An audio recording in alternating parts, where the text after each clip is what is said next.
আসন্ন জাতীয় সংসদ নির্বাচনের জন্য চট্টগ্রামের ১৬ আসনের মধ্যে ১০টিতে নতুন প্রার্থী দিয়েছে বিএনপি। বাদ পড়েছেন বেশ কয়েকজন হেভিওয়েট প্রার্থী। আনন্দ উচ্ছ্বাসে নেমে পড়েছেন সমর্থকরা, প্রার্থীরা ছুটছেন ভোটারদের দ্বারে দ্বারে। চট্টগ্রাম থেকে নয়ন বড়ুয়া জয়ের রিপোর্টে থাকছে বিস্তারিত। শুরু করেছেন বিএনপির প্রার্থীর ঘোষণার পরেই উৎসবে মেতেছেন প্রার্থী সমর্থকরা।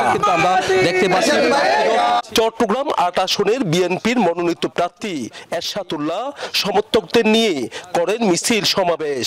এই সময় ভোটার ও সমর্থকদের দেন নির্বাচনের নানা প্রতিশ্রুতি। বোয়ালখালীতে প্রথম কর্ণফুলী ব্রিজটা অতি সত্বর এটা দ্রুত গতিতে এটাকে কাজ শুরু করা এবং স্টেডিয়াম নির্মাণ করা এবং এখানে হাসপাতাল সহ যেসব বেড়িবাঁধ আছে বেড়িবাঁধগুলো ঠিক করা। বাঁশখালী আসনের বিএনপির মনোনীত প্রার্থীও নেমে পড়েছে গণসংযোগে। ভোটারদের মন জয় করতে করছে কুশল বিনিময়, দিচ্ছে নানা প্রতিশ্রুতি। আমাদের যে কোস্টাল এরিয়া যে বেড়িবাঁধটি রয়েছে সেটিকে আমরা স্থায়ী একটি বেড়িবাঁধ এবং তার উপরে যদি একটি মেরিন ড্রাইভ করতে পারি সেটির দিকে আমাদের লক্ষ্য থাকবে। সেই সাথে আমাদের যে মূল সড়কটি যেটি 2 লাইন আছে সেটিকে আমরা 4 লেনে উন্নতিকরণের জন্য আমরা কাজ করব ইনশাল্লাহ। এইদিকে চট্টগ্রাম ৭ রাঙ্গুনিয়া আসনে বিএনপির মনোনয়ন পেয়ে হুম্মাম খাতের চৌধুরীও ছুটছেন ভোটারদের দ্বারে দ্বারে।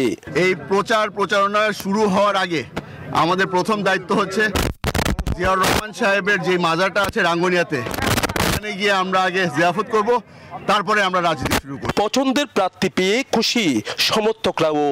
৮ আসনের অভিভাবক হিসাবে আলহাজ এরশাদুল্লাহ ভাইকে আমরা সংসদ সদস্য হিসাবে পাবো এবং আমরা ধানের শীষের প্রার্থী হিসাবে ওনাকে বিপুল ভোটে জয়লাভ করব। এই দিকে চট্টগ্রামে ১৬টি আসনে নির্বাচনের সব ধরনের প্রস্তুতি শেষ করেছে নির্বাচন কমিশন।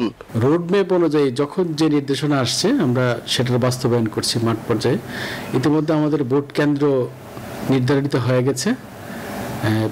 ১৯৬৫টি কেন্দ্র এর মধ্যে নির্ধারণ করা হয়েছে। অন্যদিকে সীতাকুণ্ড আসনে বিএনপি নেতা আসলাম চৌধুরীকে নমিনেশন না দেয়ায় দলের সমর্থকদের মধ্যে দেখা দিয়েছে মিশ্র প্রতিক্রিয়া। সড়ক অবরোধ করে জনগণকে ভোগান্তিতে ফেলায় দলের সদস্যপদও হারিয়েছেন আসলাম। নয়ন বড়ুয়া জয়, নিউজ 24, চট্টগ্রাম। টানা তৃতীয়বার অর্জন করেছে দেশের সেরা সুপার ব্র্যান্ড স্বীকৃতি বসুন্ধরা টিস্যু।